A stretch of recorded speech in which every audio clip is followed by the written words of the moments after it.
नमस्कार साथियों। एक दीपावली हम बाहर की मनाते हैं, एक दीपावली हमारे अंदर की भी है।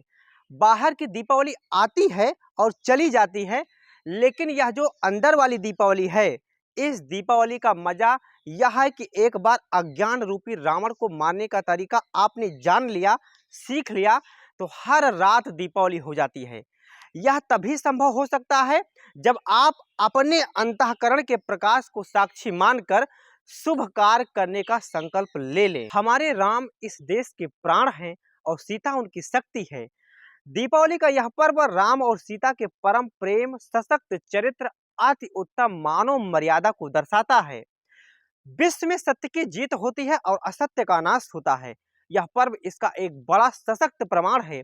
इसीलिए हजारों वर्ष बीत जाने के बाद भी हम दीपावली मनाते हैं, दीपक जलाते हैं, दिए की रोशनी करते हैं और रावण पर राम की विजय को फिर वापिस अयोध्या धाम लौटने पर याद करते हैं। अगर हम इसे वेदांत की दृष्टि से समझें तो राम का जन्म अयोध्या में हुआ था। अयोध्या अर्थात जहाँ युद्ध नहीं होता, जिनको हम आयुद्ध कहते हैं, जहाँ कोई द्वंद्व ना हो, जहाँ कोई राग ना हो, जहाँ कोई द्वेष ना हो, जहाँ मान अपमान नहीं है, जहाँ सुख दुख नहीं है, जहाँ लेना देना नहीं है, जहाँ अनेकता का भाव बिल्कुल नहीं है, जो अद्वितीय है, ऐसे अद्वैत स्थान को हम अयोध्या कहते हैं। इस अयोध्या के राजा दशरथ हैं। दशरथ में दो शब्द हैं, जिसमें 10 इंद्रियां हैं। ऐसे रथ का नाम है आपका मनुष्य रूपी शरीर।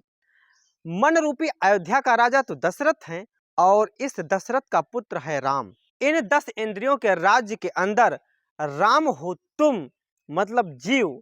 रामायण के संदर्भ में जीव तुम ही हो, अर्थात तुम ही हो राम और तुम्हारी पत्नी है सीता। सीता का मतलब शांति। अज्ञान रूपी रावण ने तुम्हारी सीता रूपी पत्नी का हरण कर लिया। अब इस राम को अपनी सीता को वापस लाना है तो हनुमान रूपी गुरु चाहिए। हनुमान कहते हैं कि अहिंसा, सत्य, संयम आदि दैवी संपदा की सेना खड़ी करो। सबसे पहले इस अज्ञान रूपी रावण के पुत्र अहंकार रूपी मेघनाथ को हराना होगा। अतः मनुष्य को पहले अपना अहंकार दूर करना पड़ेगा। गुरु रूपी हनुमान शिष्य के अहंकार का दमन करते हैं। रामचंद्र की कहानी हनुमान के बिना पूरी नहीं होती है, ऐसे ही किसी भी शिष्य की कहानी गुरु के बिना पूरी नहीं होती है। गुरु इस अज्ञान रूपी रावण का नाश ज्ञान के अस्त्र शस्त्र के साथ करते हैं तो सीता रूपी शांति की प्राप्ति हो जाती है। साधक का जो मन पहले युद्ध का स्थल होता है, फिर वह ऐसा स्थल हो जाता है जहाँ न कोई राग, न द्वेष, न मान, न अपमान है, जहाँ किसी प्रकार का युद्ध भी नहीं है।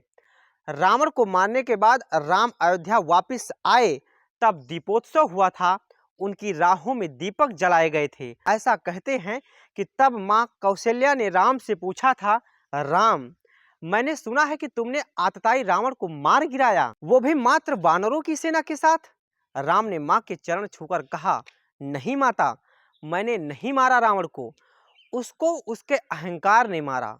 राम ने अपने शत्रु के लिए कभी कठोर शब्द का प्रयोग नहीं करते हैं।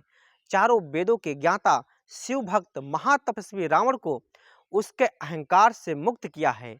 जो शत्रु से कभी द्वेष नहीं कर सकता, वो अपने मित्रों से कितना प्यार करता होगा।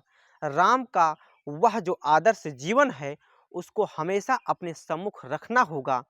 इसी अंतःकरण में जब अज्ञान रूपी रावण है, उसी अंतःकरण में ब्रह्म विद्या का दीपक जलाइए, प्रकाश करिए। दीपावली के दिन दीप जलाकर अंधकार को दूर करते हैं।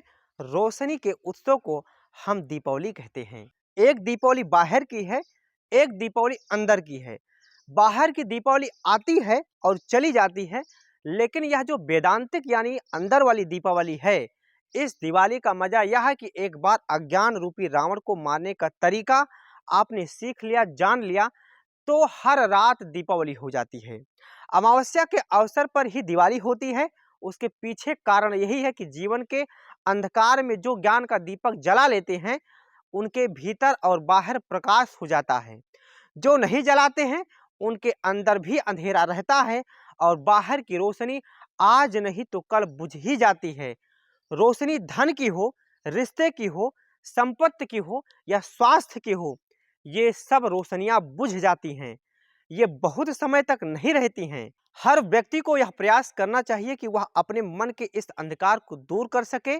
मन के अंदर सबसे बड़ा अंधेरा अज्ञान ही है, जिस अज्ञान के कारण हमें लगता है कि हम आज अच्छा जीवन जी रहे हैं या हमेशा ऐसा ही चलता रहेगा, जैसा आज चल रहा है वैसा हमेशा ही चलता रहेगा। हम यह समझ नहीं पाते हैं कि जिस तरह तेल खत्म होते ही दीपक बुझ जाता है, उसी तरह जीवन रूपी दीपक बुझ जाता है। असली दिवाली वही मनाता है जिसने इस जीवन के रहते रहते अपने मन के अंधकार को दूर करने के लिए ध्यान व ज्ञान का दीपक जला लिया है। अपने अंतःकरण में आए इस प्रकाश के साथ आप जीवन में जो कर्म करेंगे वह शुभ ही होगा।